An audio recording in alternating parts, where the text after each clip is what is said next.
মই ক'ৰবাত আহিছিলোঁ আজি আহি থাকোঁতে এই মানুহ এজন লগ পালোঁ। তেখেতৰ মুখখন দেখাব মানা কৰিছে মোক।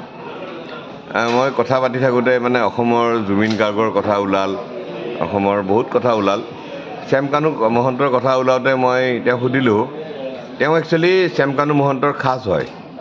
মই তেওঁক সুধিলোঁ যে শ্যামকানু মহন্তৰ এইটো যে কিবা এটা ওলাইছিল, এই কেছটো কি? শ্যামকানু মহন্তৰ কেছটোৰ কথাত সেই মানুহজনে মোক এটা কথা ক'লে যে চাওক দাদা, ইয়াতে বহুত মহিলাই বহুত কথা কৈছে, কিন্তু তেনেকুৱা কোনো কথা নাই। মই বহুত ভালকৈ জানো শ্যামকানু মহন্তক।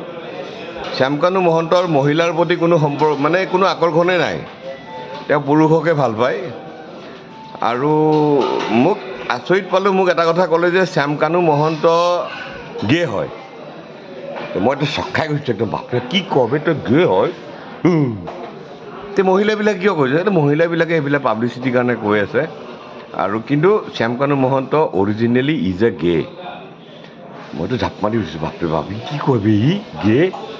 সেইটোৱে আৰু তো ৰাইজ, মহিলাবিলাকৰ কথা যে যোনে যি কৈছে যে কাম কৰিবলৈ তেওঁৰ লগত যাব লাগে, কিবা লাগে, এইবিলাক মিছা কথা। Originally Shyamkanu Mahanta is a গে।